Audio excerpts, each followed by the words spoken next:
Agree, General. I think also it's worth noting the effect that this might have on the Israeli population. The Iraqis' experience with the last year or two of the war with Iran was that it had a very demoralizing effect. Stan, we'll pick up with that in just a moment. Right now, I need to say our CBS News coverage of the new missile attack on Israel continues.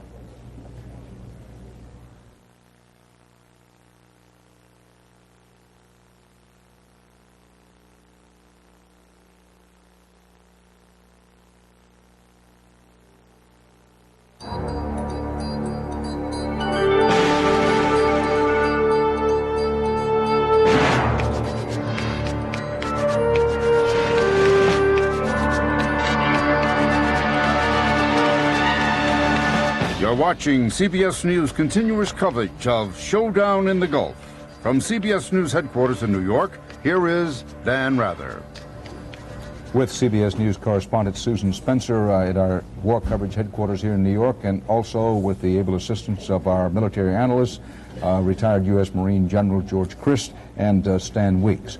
These headlines on day 3 of the expanding and deepening Persian Gulf War. At least 4 more Iraqi Scuds slam into Tel Aviv, Israel. There are casualties. No comment from President Bush, who has been awakened at Camp David and told of the attack. The U.S. vows an all-out effort to take out the Iraqi mobile launchers responsible for these Scud attacks. U.S. troops up very near the Kuwaiti border go on high alert. Baghdad undergoes another night of heavy bombing. As Israelis wakened on their Sabbath morning, another wave of Iraqi Scud missiles hit home in Tel Aviv, the second wave in as many days.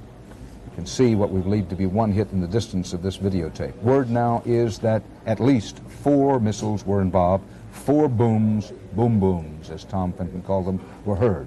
It's possible that 2 of them were reverberations, not separate missiles, but we've now confirmed that at least 4 hits in the Tel Aviv area. Earlier reports of possible hits in Jerusalem, unconfirmed, and at this moment are put in the probably not true category. There have been some injuries, as was the case in last night's initial Iraqi missile offensive. All the warheads in this new dawn attack appear to have been conventional and not the much feared chemical or biological ones. A few months ago, we talked with a doctor at a Tel Aviv hospital who discussed the injured.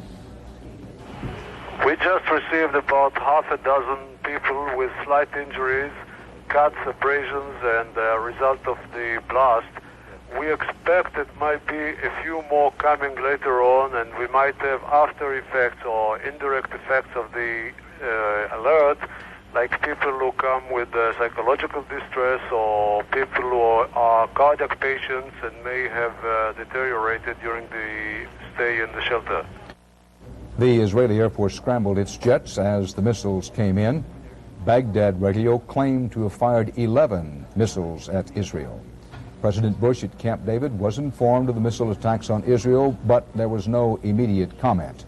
And there's word of a step-up in the already high tension along the border between Saudi Arabia and Kuwait.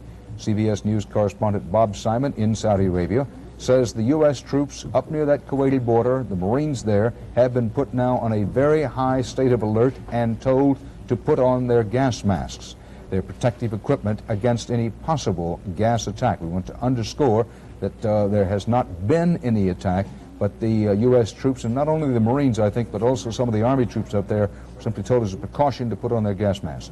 And the Allied air attacks on Baghdad rumble on. Reports tell of heavy damage.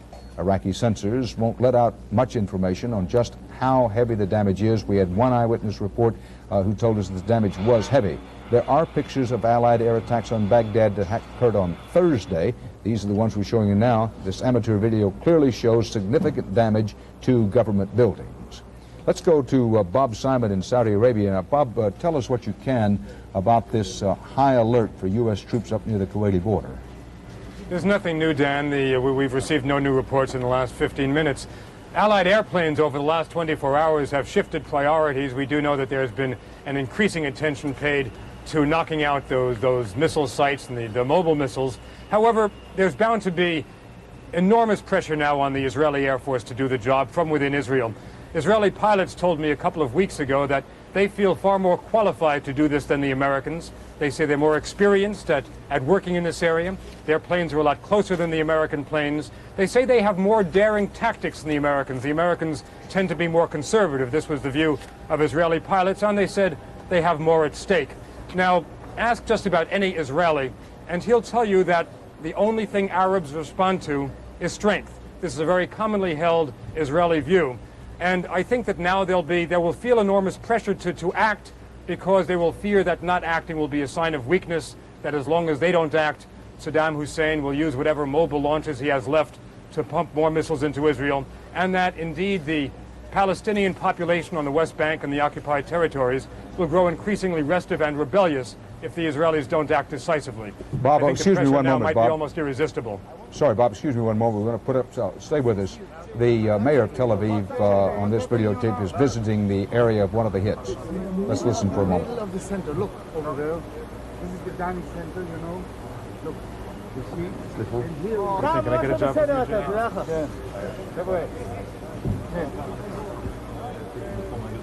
כן.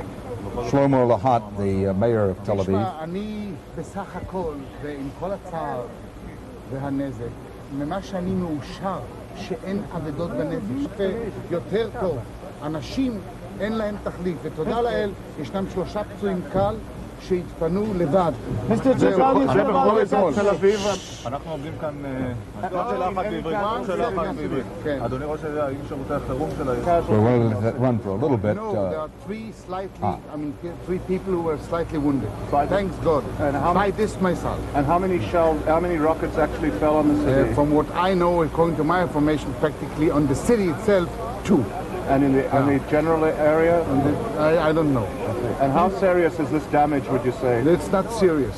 Yes, according to what I expected, it's thanks God not serious, as long as people were not killed and were not severely wounded. This is the most important indication. Did you ever, as a mayor of Tel Aviv, imagine that your city would one day be the target of rocket Yes, attacks? I took it. I mean, I took it into consideration since the last 5 months.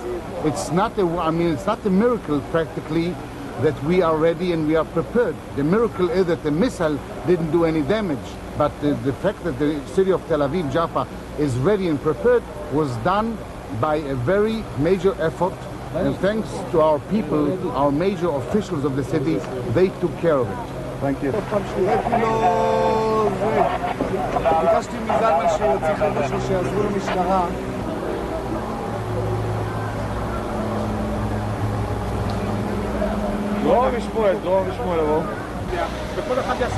This videotape taken just a short while ago. Now, it's somewhat dated. You heard the mayor of Tel Aviv say that so far as he could determine there have been 2 hits. We're looking at some of the neighborhood survivors of this Scud missile hit.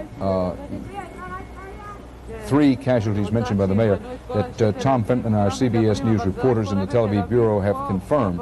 Let's pick up, see what this woman is saying. פה מה שקורה כל הדברים, ולא מפנים אותם, לא אכפת להם. מה קרה, הבית? איפה? Well, Tom Fenton and crew have confirmed they've eyeballed 4 separate Scud hits in and around Tel Aviv. If there were other hits in Israel, we have not yet confirmed them. There may very well be. We're still in the fairly early stages of reporting this story, although the strike was, about 2 hours ago, not quite that.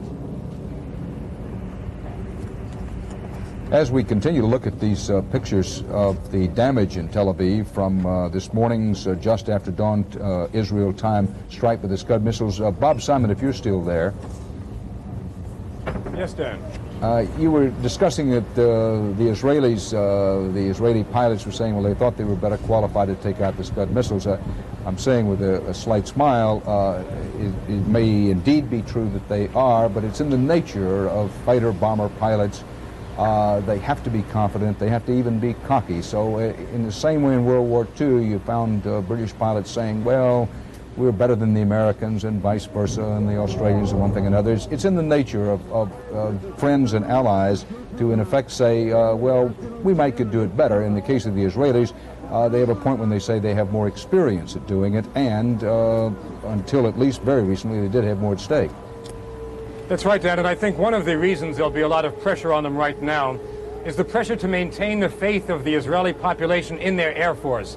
In this terribly divided and divisive nation, one of the things that's held it together, one of the fundamental pieces of cement, has been the faith that the Israelis have had in their military, but primarily in their Air Force, which has never let them down. And now the Israelis have given the Americans a chance. Whether or not the Americans think it's enough of a chance, enough time, I think the Israelis will feel pressed to go into action to make sure that their population doesn't lose faith in them. Bob, as we continue to look at the fresh but unedited videotape, these eerie sights of the workers going around a partly damaged gymnasium in that working-class Tel Aviv neighborhood in their gas masks. That was before the all-clear was sounded and before the Israelis were told officially by their government that none of the new Scud missile hits involved chemical weapons in any way. But, Bob, you underscore a point that each country has its own particular political dynamic. And in Israel, there was pressure immediately after the first Scud missile hits for the Israelis to respond on their own and independently. And Yitzhak Shamir called a cabinet meeting. One can only guess at the details of that cabinet meeting, but obviously got some pressure to respond immediately, partly at the urging of President Bush and the Americans. The Israelis demonstrated what President Bush himself called remarkable restraint. But the political pressures, and this is the point, the political pressures on Shamir now will be even greater for the Israelis to respond. I think that's right, Dan. I think that the Israelis were willing. They told me a couple of weeks ago that the pressure on them to respond immediately would depend on the casualty level. They thought that they could militarily and politically absorb a few hits as long as there weren't too many casualties, and as a result of their very, very careful preparations and very good luck, the first Scuds didn't only caused a few casualties. It seems so far today that they might have been lucky again, lucky and careful. But now that it's been another attack, now that there seems to be no end to it, now that the Americans too are saying these mobile launchers are just needles in a haystack, I think that the pressure on the Israelis to go is going to be irresistible. Now, Bob, you spoke a little earlier of the fact, and it was, I put that in the past tense for a reason, that it was the case that the Israelis were not, they didn't have access to U.S. intelligence about Iraq. But General George Christ, our military advisor, and Stan Weeks, who's also a military analyst with us, gathered that you think that if that hasn't already changed, that it will almost immediately. Dan, I think, in fact, it has changed, and I think Stan might agree. Interestingly enough, in the warning this morning, of Scud warning, it went off both in Saudi Arabia and Israel at the same time. And I think our reconnaissance aircraft are now exchanging information with the Israeli Defense Forces. What do you think about this, Stan? I think that may well be correct. General Chris pointed out earlier the long distance that you need from either air bases or from the carriers to keep that reconnaissance presence up here and to get some indications of the Scuds fueling and beginning to possibly come off. But that's a real possibility. Well, Stan Weeks, tick off, if you will, some of the more obvious options that the Israelis have if they want to respond to this second Scud missile attack. Well, I would think there would be a couple of alternatives. One would overfly Jordanian airspace with aircraft to go into Iraq. Another possibility would be to come out of the southern area of Israel, and perhaps with that Saudi approval, which was rumored at one time, to approach Iraq without getting into the business of violating the Jordanian airspace, which of course has been twice violated by these long-range modified Scud missiles. Stan Weeks, I'm told, and this is a quote, that your mic is dying. We'll try to do something about that, give it some kind of emergency treatment, get back to you in a moment. General Chris, we've talked, and Bob Simon has emphasized the Israelis' confidence in their Air Force. If the Israelis wanted to do something more than airstrikes, let's talk about what the possibilities might be. Well, Dan, if you want to go in other than with air, the only other alternative is going and getting them on the ground. And that would be a raid, something like Entebbe, where they might take their special forces troops in, Go in at night, low level, drop on the airfields which are in that area. There's about 3 of them up there, land their aircraft and go out and get the missiles, destroy them, and come on back. That's certainly a positive way to do it. How much better the Israeli Air Force would be than our own in trying to find these missile sites, I think, might be an open question. They're suffering the same problem that we might in terms of reconnaissance. You can always go get them on the ground. That's a much more tricky and certainly escalatory kind of action, Dan. Thank you, General Chris. Fast-breaking developments in the Persian Gulf War with, at this time, these headlines. Israeli Air Force jets scramble after a new missile attack on Israel. At Camp David, President Bush has been awakened and told of the attack. Injuries have been reported in Tel Aviv. U.S. troops in the region placed on high alert. More Iraqi Scud missiles have hit Israel this Sabbath morning. We now have confirmation of at least 4 missiles hitting Tel Aviv. There are some casualties, but we don't know how many or how severe they are. Chemical weapons apparently were not involved. Israeli warplanes are said to be in the air. We do not know whether they're on patrol, as they were about 24 hours ago after the first attack, or if they're awaiting orders to do something else. The all-clear sirens have now sounded, and what you're looking at are the first videotape pictures in the aftermath of the at least four Scud missile attacks on Tel Aviv this morning. People have been heading back into the streets and in some cases taking a look at the damage. In Iraq, Baghdad radio said that the Iraqis had launched 11 missiles at, quote, the enemy, unquote. At Camp David, President Bush was awakened with the news. We have no other information. There have been no statements from the White House or from the President. We've only been told that he was awakened and told of this new attack. The other late-breaking development comes from Saudi Arabia.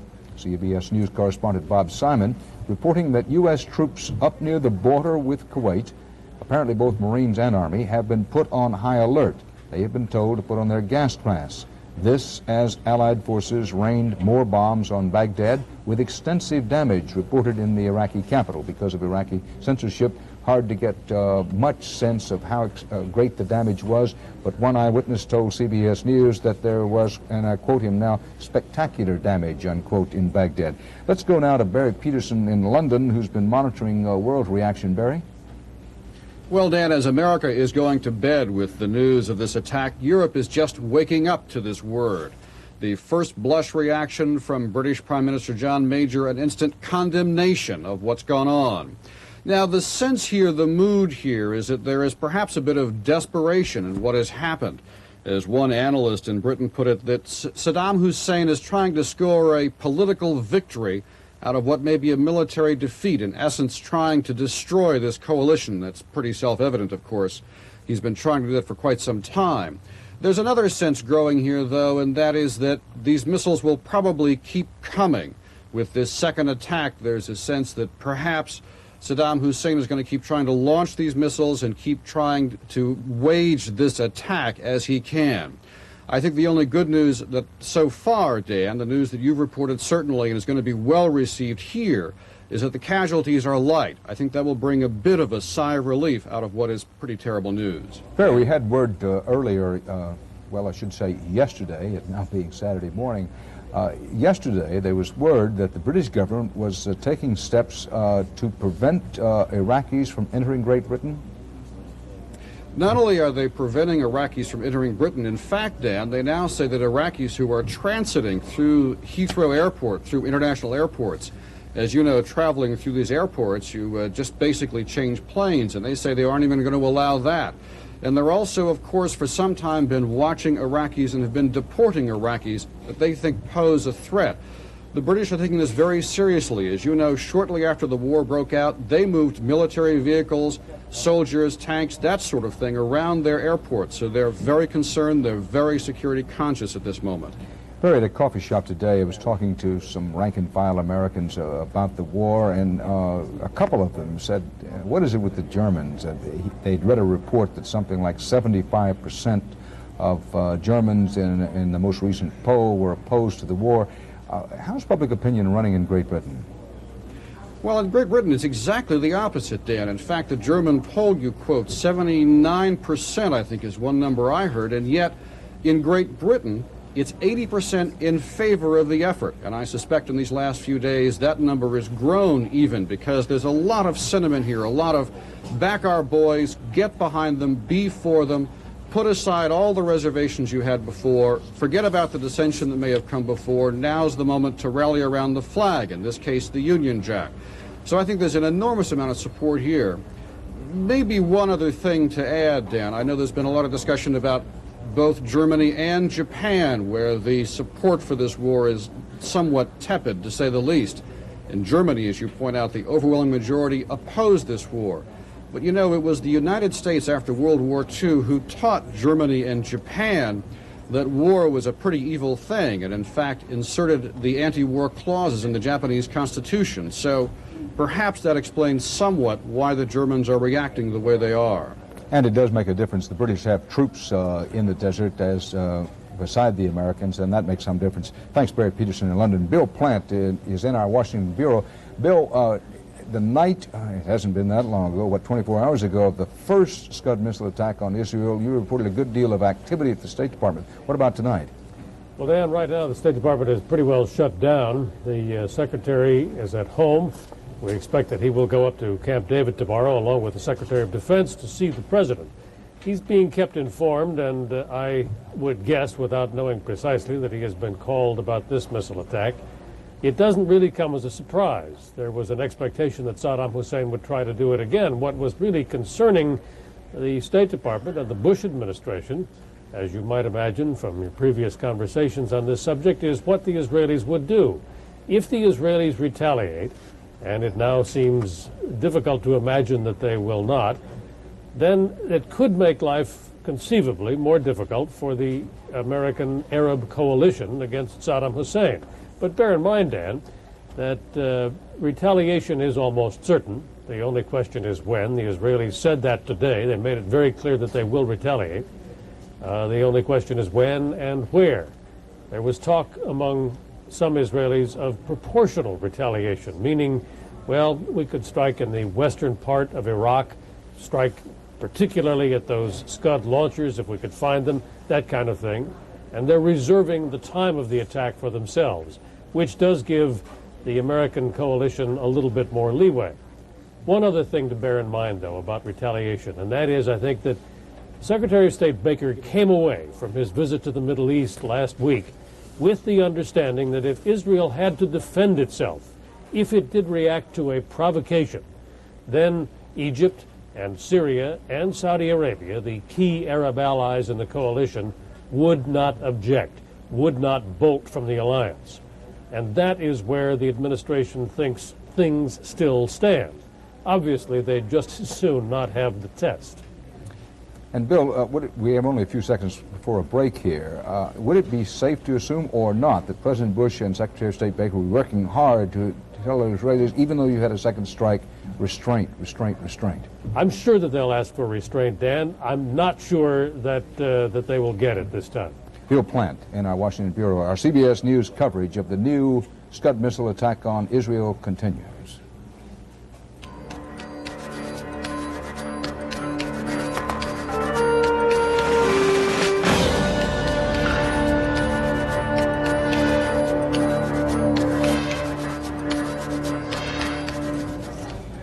Dan Rather at CBS News headquarters in New York with Susan Spencer. Susan is gathering some information on reaction to tonight's Scud missile attack on Israel, and we'll be talking to her again shortly. But joining us right now from our Washington bureau is David Haveli, former Israel correspondent for Time magazine, who wrote the book Inside the PLO. Thanks for being with us this morning. As you look and listen to these reports coming in, how long can Israel keep up with these attacks before they respond? Dan, good morning. My name is Halevi. Very sorry, my apologies. No. I probably mispronounced your name, so I'm sorry about it. Look, the situation, I think, is very clear, and it should be clear to everybody. Israel decided yesterday, after the attack, in reality, not to respond immediately. And the Iraqis regarded that as a sign of weakness, and therefore they decided to do it again. So my guess would be right now, and I definitely, if somebody would have told me what time they will attack, I would have not said it here. So let's put it this way. I think they are going to retaliate. I think they will retaliate very quickly. I'm afraid their retaliation will not be very effective. I think the real problem is now the sector in western Iraq from where the Iraqis are firing the missiles. I would highly recommend that the attack, the retaliation will go that direction, and the Israelis take control of that area so that no more missiles will be fired over into Israel. By take control of that area, you mean take control of the airspace over that area? Yeah, absolutely. You don't have to land in the area, but you have to keep certain type of planes and in the area, and whenever you see something moving, you shoot to kill. Now, that would entail, would it not, the Israelis flying over Jordan? There are other ways to do it, but it's a little unrealistic, I think, to believe that for very long and for a very large attack, they're going to go anyway except fly over Jordan. Dan, look, I'm not going to bring you New York as an example because I believe a lot of Americans would not shed too many tears about New York. But we have now 11, I'll take the radio, the Iraqi radio, for what they say. They say 11 Scud missiles were fired into Israel. I believe them. So far they have proven to be correct. Let's assume for a second that 11 missiles will be fired into Baltimore. And there is a coalition of Canadian and Mexicans and etc. The U.S. will hesitate 1 second. Then the issue of flying over Jordan or not is not an issue. The issue is here Israel's ability to survive in the Middle East. For the first time since 48, or let me put it in a different way, first time since 73, a real threat to our ability to live in the Middle East is posed on the Israeli leadership. They have to react. It was a mistake not to react yesterday. They have to react immediately, swiftly, quickly, and decisively. And you think that will entail flying over Jordanian airspace? If it entails flying over Jordanian airspace or Syrian airspace or Saudi airspace, it doesn't matter. The only thing I'm concerned about is to coordinate that attack with the United States Air Force. We have no interest, and God save us all, from any kind of misunderstanding in the skies between foe or friend. So, coordination with the U.S., yes, attack immediately, and whoever is in the way, my goodness, the missiles, those missiles who were fired from West Iraq penetrated the airspace of Syria and Jordan. So we are going after those missiles, penetrating the same airspace. David Halevi, thank you very much. Thank you, Dan. Susan Spencer, the western part of the United States, likely to know more about this, more people, but given the time difference, what are we hearing from the western part of the United States? A lot of people, of course, on the East Coast won't find out about this till they wake up in the morning.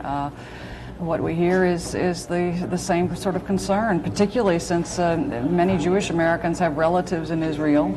You know, we ourselves, we look at those pictures of that anguished mother's face with their children around her that you had on earlier. I mean, you don't need to speak this language to know how agonizing that must be. And so just exactly what you would expect. Even though this was anticipated, you're not ready for it, I don't think. And it may or may not be important to say.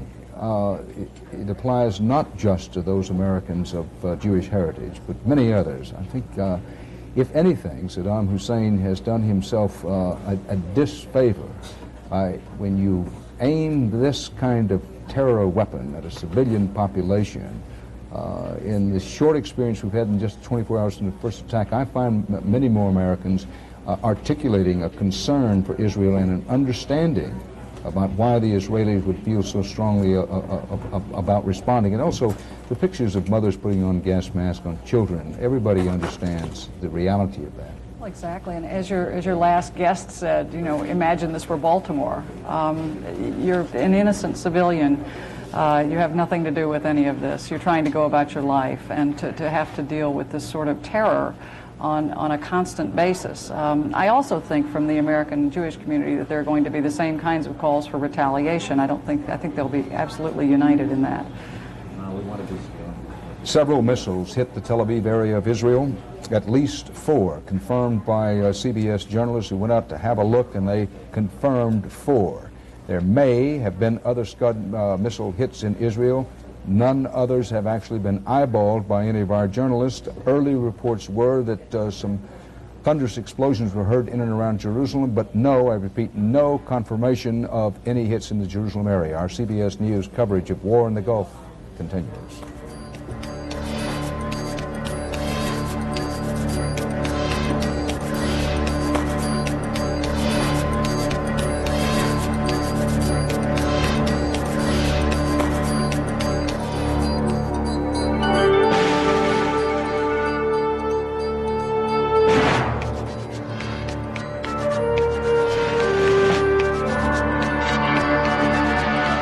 Watching CBS News continuing coverage of Showdown in the Gulf. From CBS News headquarters in New York, here is Dan Rather. Here are the headlines in the widening Persian Gulf War. Iraq launches another damaging missile attack on Israel. The Israelis are generally expected to respond. The question being, for the moment, how and how soon? U.S. troops in the Gulf region, those up near the Kuwaiti border inside Saudi Arabia, are placed on what's called a high alert as a precaution. Smoke rising into the skies over Tel Aviv this Saturday morning after a second Scud missile strike from Iraq. CBS News correspondent Tom Fenton now confirms at least 4 missiles have hit Tel Aviv. Iraq claims it fired 11. There are some injuries, some casualties. We do not know how many, but as yet no reports of any deaths, and the early indications are that despite a crater the size of that one, that the casualties are few and that the injuries are not serious. There is also no indication that the missiles carried chemical warheads, but as we've seen before, conventional warheads on these Scud missiles can inflict serious damage and injury. Again, as we've tried to emphasize all the way through, although this attack on Israel occurred a little more than 2 hours ago, information remains sketchy on the details, for example, about how many Scud missiles hit and what the locations were, and also some of the early information, even some of the information we're passing along to you now, is sketchy and may therefore be unreliable. We try to emphasize to you what we know. I think the central fact that we know is that there were at least 4 Scud missile hits in and around Tel Aviv. Even before this latest attack, Iraq's ambassador to France said no one should be surprised that Israel would come under another attack. Israel, it is an Arab-Israeli conflict. And we have said all along from the beginning that if the war is going to break up, Israel will be in it. He said that in a CBS News interview about 4.5 hours before the second Scud missile attack hit Israel. Israeli jets are reportedly now in the air as they were after the first attack. What they are in the air for, no one can say, at least no one not in official authority. Yesterday, the jets did not retaliate. This morning in Israel, no one knows how the Israelis are going to respond. President Bush has been awakened and told of the attack. He's spending the weekend at Camp David, Maryland. Now, in the Gulf, U.S. troops are said to be on, quote, high alert and prepared for Iraqi chemical attack. So far as can be determined, that high alert was ordered primarily for troops, both Army and Marine, up near the Kuwaiti border, where there are some troops. We're not talking about mass concentrations of U.S. troops. They're somewhat back from the Kuwaiti border still, but there are some troops in forward areas, and those particularly have been placed on the high alert, according to Bob Simon, our correspondent in Saudi Arabia. Let's go now to Bill McLaughlin on the telephone in Tel Aviv again. Bill, you visited one of the missile strike sites. As we watch these pictures, tell us what you saw. Well, Dan, the first thing I saw, which really cheered me up, were some birds, just ordinary sparrows and starlings in the air. That told me that this was a conventional strike and not a chemical weapons strike. I saw an extraordinarily large crater. It reminded me of the pictures we used to see of World War II, the Blitz in London. But thank God the hit was in a municipal area right near houses, a lot of people and so on, but no people were hit as far as we know. The civil defense, the Israeli civil defense workers were there. They were in force. They were very well organized. And the population was about as calm as you can possibly be in a Scud missile attack. Dan? What we're seeing now here, Bill, where the photographs just went off, we've seen several times. The size of the crater, we're not seeing it just at the moment. What we have is an overview of Tel Aviv just after the Scud missile attack. There's some smoke in the distance. But Bill, when people always breathe a sigh of relief, naturally, when it said, well, there were no chemical warheads. But the conventional warheads on these Scuds, boy, when you look at the size of that crater, you say this thing is capable of considerable damage. Now, so far, again, with this attack, what we've seen, the damage, while I would call it extensive, there were no direct hits on any large concentrations of civilians. But the point I'm making is the size of the crater surprises me a little. Did you? Absolutely, Dan. The size of the craters are really incredible, and I must say that if it's really a matter of blind luck, if the missile had landed 50 feet away, this is a poor, working-class neighborhood, a lot of families, mostly immigrants from Russia, from Persia, Iran, from Iraq also, ironically enough, and with families, big families jammed into small apartments. If that missile that you just saw had landed 50 feet away, we'd be talking probably about dozens of people dead and wounded. Bill McLaughlin in Tel Aviv, who's been out and actually seen one of the Scud missile hit areas in Tel Aviv. He described it as a working class neighborhood. This is the crater we were just talking about. I described it earlier as 6 or 8 feet in depth and maybe 20, 25 feet across. General George Christ, retired U.S. Marines. Let's discuss for a moment why we've had 2 Scud missile attacks on Israel, and thankfully, neither, we're not absolutely certain about the second one, but neither apparently contained any chemical warheads. Why might that be? You would think that Saddam Hussein, the first thing he would do would try to hit Israel with a chemical weapons-tipped Scud missile. Dan, I think it's an open question. The missile that we're looking at has been given the capability of having chemicals, but there's been a big debate about whether he really has that chemical capability. The Israelis themselves said he did not. Now, for a terror weapon, a chemical capability, if he had it, he might well use it. It's a little bit more complex. Usually you have to put bomblets inside that warhead that you saw blow up. This goes off in the air, and these little bomblets come down, then they explode and spread the gas over a large area. That's fairly complex. We use it in our own bombs. Whether he would use it in this situation, I suspect he might. It's not a good tactical use, but it's a good terror use. And emphasizing again that perhaps the main target of these missiles is the alliance, that alliance the United States has with, among others, the Arab nations such as Egypt. Well, I think you're right, but it's hard to say that when this man is lobbing missiles in and saying it's a war on Israel, and that's what this war is all about, and these are helpless people and pure terror, that doesn't look very much like a military attack on Israel. It looks like the terror that it is, Dan. We've talked, General, about increasing pressure on Israel to fire back now at the Iraqis. I would guess, and that's about all I can do, that there'll be some increasing pressure on General Norman Schwarzkopf, the U.S. Army general who's in charge of the whole theater, to step up his schedule for a ground attack to dislodge the Iraqis from Kuwait. Give us the strategic situation as you see it as regards the possibility of a ground offensive. Dan, I don't think this is going to move Norm closer to a ground offensive. It's going to give him another big problem, which I don't think he needs right now. But we are still early into this air campaign that we've been talking about. We really haven't got rid of the missiles that we said we were going to do, and we haven't got the airspace and the air defense, and we really haven't started to soften up Kuwait. So I don't believe that General Schwarzkopf is ready to go on a ground offensive, and I think he's going to try to wait and walk through his plan, but he has a big problem here right now. walk through his plan. That could mean that a ground offensive by U.S. and Allied forces, if there is to be one, to dislodge the Iraqis from Kuwait, could be what, a week, 2 weeks, a month still away? Well, I don't think it's going to be within days, Dan, and I do think it is an integral part of this whole campaign, that we're going to end up with a ground assault on Kuwait. Of that I am absolutely sure, and at the moment there's no indication that the Iraqi soldiers are going to throw up their hands.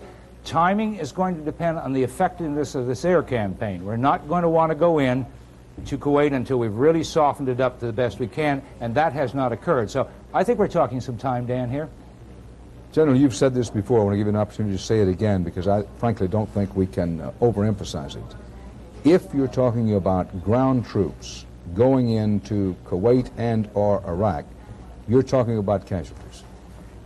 Dan, certainly we are talking about casualties. Now, they're going to try to soften this area up, as we talked about before. We're not going to make a frontal assault along the whole line a la World War I.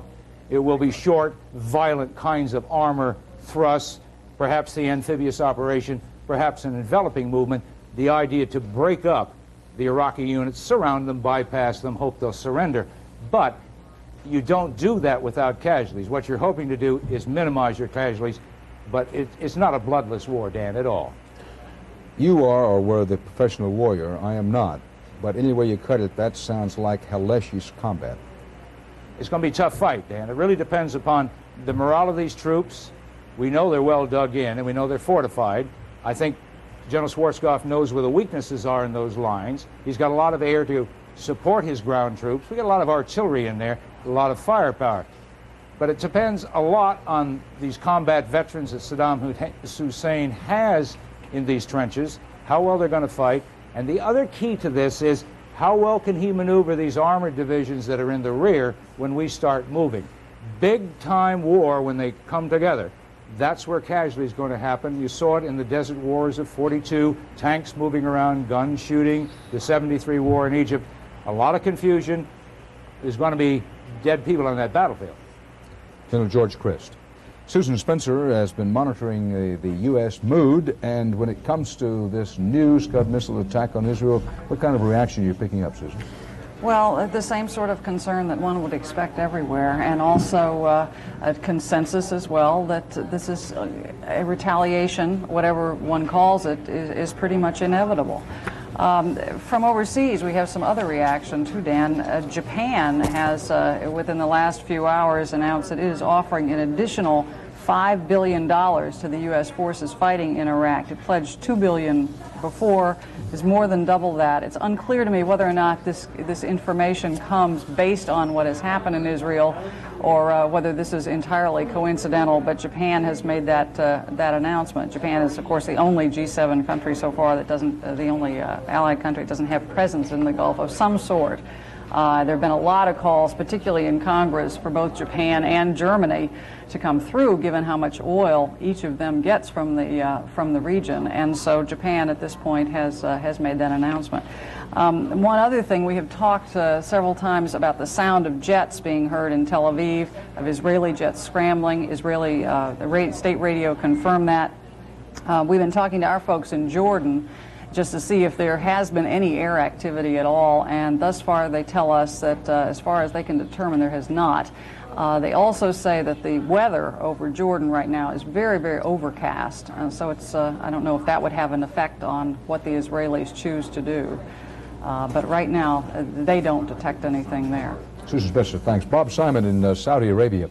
We've been talking here about this new Scud missile attack being aimed in some ways at the coalition, at the alliance against Iraq. There has to be deepening concern in Saudi Arabia that Saddam Hussein is able to hit Israel with these missiles, because the Saudi Arabians, perhaps even more than the Americans, do not want the Israelis in this war. Well, apparently we've lost contact with Bob Simon for the moment. We're not in the habit of trying to answer our own questions, but the thrust of that question has to do with the fact that the Saudi Arabians, the Egyptians, and other Arab members of the alliance, the allied military force facing Saddam Hussein, have said from the beginning that if Israel were to enter the war, it could create great difficulties for them, a whole new dynamic. And after the first Scud missiles hit Israel, the Saudi Arabians, among others, were urging President Bush and urging Washington privately to do all they could to get the Israelis to exercise restraint. And President Bush did that, and just yesterday afternoon praised the Israelis for what he called their remarkable restraint. Bill McLaughlin, from when you talk to Israelis after the first Scud missile attack, perhaps there hasn't been time after the second attack, what do they think is the reason that Saddam has not used chemical weapons in these Scuds? Well, Dan, as a man you know very well, and he's our CBS consultant on this, on the question of Iraq. He's Professor Amit Jabbaram from Haifa University. He's probably the world's leading expert on Iraq and on Saddam Hussein. Now, yesterday he told us that Saddam Hussein has actually written on this subject of chemical weapons. And Saddam Hussein equates in his mind, according to Dr. Bahram, Iraq's chemical weapons with Israel's nuclear weapons. He puts them on the same level, the same footing. So Dr. Bahram thinks that Saddam Hussein is holding back, that he believes that Israel possesses between 150 to 200 nuclear warheads and the means to deliver them, and that if he uses chemical weapons, Israel will respond tit for tat in its kind with nuclear weapons. So Dr. Bahram says that Iraq probably would only use chemical weapons if it gets suicidal, and if Saddam Hussein himself gets suicidal. That's why he said it's so important for the United States or Israel, whoever can do it, to wipe out the missile launch capability of Iraq before it indeed does get suicidal. Dan? Thanks. Bill McLaughlin in Tel Aviv. Bill McLaughlin has been out to the site that we just showed you on videotape there, one of the places in Tel Aviv where the Scud missiles hit this just after daylight Israeli time today. In keeping with our general desire to try to update you with the headlines about every quarter hour, here are the storylines for this quarter hour about the Persian Gulf War. More Iraqi missiles hit Israel. The world awaits an Israeli response. U.S. troops go on, quote, high alert along the Kuwaiti border in Saudi Arabia. For the second day in a row, Iraq has launched a missile attack on Israel, a successful one. Iraq says it fired 11 missiles at what it calls the enemy. CBS News correspondents now confirm at least 4 definite Scud missile hits in and around the Tel Aviv area. There are some injuries. We do not know how many or how severe they are. First indications are that it does not appear that the missiles carried any chemical warheads. About that, the Israelis officially are saying that this second set of Scud missiles, as was the case with the first, did not have chemical warheads. Israeli jets scrambled as they did after yesterday's first attack. Yesterday, they did not retaliate. This morning, no one knows how Israel is going to respond. There's been no official response from any high-ranking Israeli government official as yet. President Bush is spending the weekend at Camp David, Maryland. He was awakened and told of the attack. Along the Kuwait border in northern Saudi Arabia, U.S. troops said to be now on, quote, high alert, and they've been told to put on their gas masks as a precaution. With us now is Rabbi Alan Freeling from Brentwood, California. He's in our Los Angeles studio. Rabbi, we appreciate you being with us this morning, and I hope I've pronounced your name correctly. Thank you, Dan. You're really with me at University Synagogue, where just a few hours ago, a large number of people who were here, not only to celebrate the Sabbath, but of course to pray for peace. And when you talk to people, what has been their initial reaction to this second set of Scud missiles hitting Israel?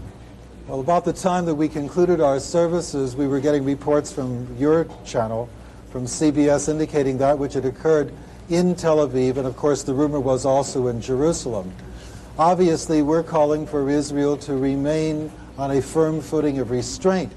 However, it seems to me that at a certain point, Israel has got to be let loose, and if that's the case, then I would believe that Washington really has a task at hand to call upon Jordan, Egypt, Syria, Saudi Arabia to show restraint, to allow Israel to in some way retaliate. I say that with dread, and I say that with sadness, because after all, we believe that we should be pursuing peace and not war. Rabbi, The Israelis, after the first Scud missile attacks, showed what President Bush called remarkable restraint. All I can ask is your personal opinion. Is it probable that they can continue to show that kind of restraint, the present Israeli government, in the face of this second attack? I would suppose that if in fact there is a third attack, and there's every likelihood there could be, then I believe that the leash has to be loosened and Israel must take the kind of retribution that it must take in order to maintain its own integrity. I do want to emphasize, Rabbi, that while there were early reports of the Scud missile attacks hitting at least somewhere around Jerusalem, those reports based on the fact that what were described as large explosions were heard in Jerusalem, we have not, I repeat, not confirmed that any missiles hit in or around Jerusalem. Understandably, the Israelis are not giving all of the locations where the missiles did hit. We have confirmed with our own journalist eyewitness reports 4 areas around Tel Aviv. And our latest reports are that 10 people were slightly injured. The source on that is the press consul of the Israeli consulate here in New York. Rabbi, we've got to be grateful. We've got to be grateful that the injuries have been so slight. But imagine the anger that must be boiling in the hearts of Israelis tonight when in fact this attack comes during the Sabbath.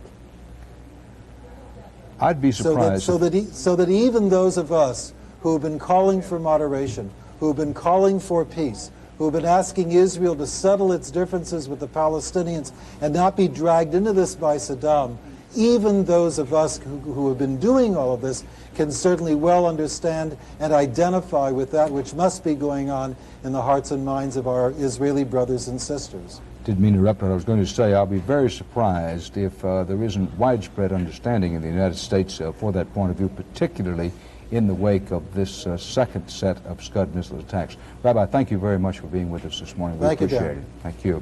Joining us from London now is Omar Hassan of the Gulf Center for Strategic Studies. Thank you for being with us this morning. Effect on the coalition? I think it is, in case there is any retaliation from the Israelis, it's going really very embarrassment for the allies, definitely for the Syrians and the Egyptians, and that will increase the tension in the Arab Street. And that, of course, is exactly what Saddam Hussein wants. Yes, Saddam, from the beginning, really, President of Iraq tried to link the Palestinian issue with the Kuwaiti issue. Now, in your judgment, and I know you've made a lifelong study of strategic affairs, where are tonight's events, this hitting of these Scuds in Israel, where is this likely to take the war? I think it is very important to listen to Gorbachev, to give some sort of chance to Mr. Gorbachev to contact Mr. Hussein, President Saddam Hussein, and to find some sort of solution. I mean solution to convince Iraq to withdraw from Kuwait as soon as possible, to implement the resolutions of the United Nations, especially 660. And in this case, we are going to contain the Arab streets in the most Arab cities and the Muslim cities. I'm sure you heard the news last night. What is happening in Algeria, in Tunisia, in Morocco, more than 500,000 people in the streets, demonstration against the attacks against Iraq. So we don't want to show or to find some sort of excuse for the extremists to dominate the street of the Arab world and the Muslim world, and at the same time to protect your friends, the Arab regime friends in the Gulf and in some other areas. What are you hearing from your sources about what's going on inside Iraq? Inside Iraq really one nation now, facing 28 nations. So I think the situation in Iraq is very sad, and a lot of civilian casualties there, and I think it is very important for United States to try in a way or another to convince by the direct contacts with President Saddam Hussein to convince him to leave Kuwait as soon as possible. So in this case, we can really avoid a lot of hatred between the Arab states and the United States, which is affect the interest of the United States in the future. When you talk to your sources, not just those inside Iraq, but worldwide, what do you gather the chances are that this unrelenting air attack will somehow lead to something short of a land offensive by the Allied forces? In other words, do most people think it's going to happen, or that there's still a chance it can be avoided? It is very important not to talk about more attacks, either by air or by land. It is very important now to try to find some direct contacts with President Saddam Hussein to convince him to leave Kuwait as soon as possible, and to avoid more destructions for Iraq and for the Iraqi people. That is the most important thing, and I am sure it works now. Especially, he convinced that the allies, especially United States and some other countries, were serious and real attack to Iraq, and now it happened. It is very important to try that sort of things within the next, 24 or 48 hours. Thank you very much, Mr. Omar Hassan of the Gulf Center for Strategic Studies in London. Thanks for being with us this morning. Doug Tennell, our very experienced CBS News Middle Eastern correspondent and the Middle Eastern scholar, is in Amman, Jordan with us now. Doug, what about the question of Jordanian airspace, Israeli jets flying over it for strikes back to Iraq? It's the big question of the hour right now, Dan. We've just been receiving one report, as yet unconfirmed, that perhaps at least one of the missiles fired by Iraq may have come down in Jordanian territory. Now, I repeat, Dan, that report has just come to us. It is unconfirmed so far. We've contacted Jordanian military officials here who say they have no comment on it. They're not denying it and not confirming it. But what seems to be growing ever more clear here, every time those sirens go off in Israel, is that indeed the missiles that are setting the sirens off are transiting Jordan's airspace, perhaps even Syria's airspace too. And people here, as they become aware of that, are growing increasingly disbelieving that Israel hasn't sent jets back yet to retaliate. Now, that's not to say they welcome that prospect. An Israeli retaliation now is considered here to be the nightmare scenario, the one that might drive Jordan into a war it does not want to become involved in. King Hussein has said that he will do all he can to prevent Jordan from becoming a corridor for an Israeli reprisal against Iraq. And just last night, Jordan's parliament held an emergency session, and they came out at the end of the session with a very strong statement condemning the American attack on Iraq. There would be great public pressure here on the king to do all that Jordan could to prevent Israeli jets from using Jordan's airspace right now. Dan? Doug, you mentioned that the King Hussein in Jordan has repeatedly said he doesn't want Israel violating Jordan's airspace to attack Iraq. But so far as I'm aware, he hasn't said anything about the Iraqis violating Jordanian airspace to attack Israel. Well, his statement, Dan, was fairly clear on that point. He put it this way. He said he would not allow any outside force to pass through or over Jordanian territory. And that's almost a direct quote. And what we were led to believe from those words was that included both Iraq and Israel, and indeed even the United States, according to Jordanians here. Jordan, they say, wants to keep all those comers out of their territory and out of their airspace. Doug Tennell in Amman, Jordan, thanks. Dateline with U.S. forces in the Gulf. U.S. planes pounded targets inside Iraq and Kuwait and hunted Iraq's mobile Scud missile launchers hidden in a first wave of Gulf War air raids and used to attack Israel and Saudi Arabia. Remember, one of them was blown out of the sky over Saudi Arabia about 24 hours ago. Now the Scud missiles launched from those mobile launchers have again hit Israel. Egypt says it will stick with the U.S.-led coalition in the Gulf War even if Israel retaliates against Iraq. That's Dateline Cairo. The source is Cairo's ambassador to the United States. Damascus, Syria, another member of the U.S.-led anti-Iraq coalition, says that it would fight any Arab country against Israel if Israel launches what it calls an unprovoked attack. A statement from the Syrians that could be taken in a lot of different ways. Here's what we know and what we do not know about this most recent, the new Saturday morning Scud missile attack on Israel. At least 4 hits in and around Tel Aviv. Early reports said that the Jerusalem area had also been hit. They are unconfirmed. These photographs are the beginning of, the ones at least, the crater of one area hit in Tel Aviv. Casualties, the early reports are that casualties are light. About 5 people said to have been slightly injured at last report in Tel Aviv. Now, we're going to leave you now, but for later developments, stay tuned to this CBS station. Dan Rather with Susan Spencer in New York.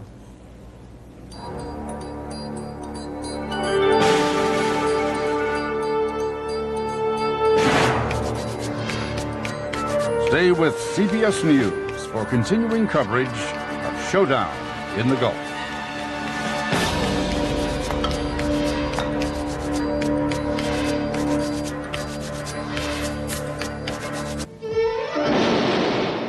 Matt's back. And he's as tough as ever. Your killing days are over, Kriegel. This time you're gonna die.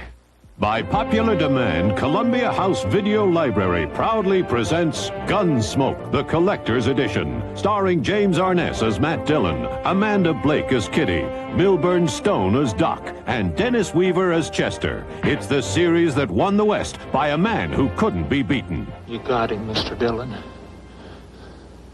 I sure was scared. That's the fastest thing I ever seen in my whole life. And Matt and his friends aren't alone. They're riding with some of Hollywood's biggest stars, Burt Reynolds, Jack Klugman, Charles Bronson, and more. Made from the original masters in black and white and color. Those 3 are the ones that killed my brother, aren't they? So call now and get your first volume in this exclusive video cassette series at a special price. You done fine, Lou. You all did. Kitty, this is Belle Clark here, Kitty Russell.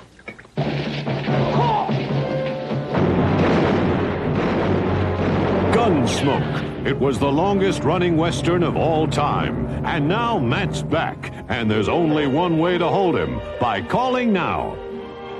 Call now and receive...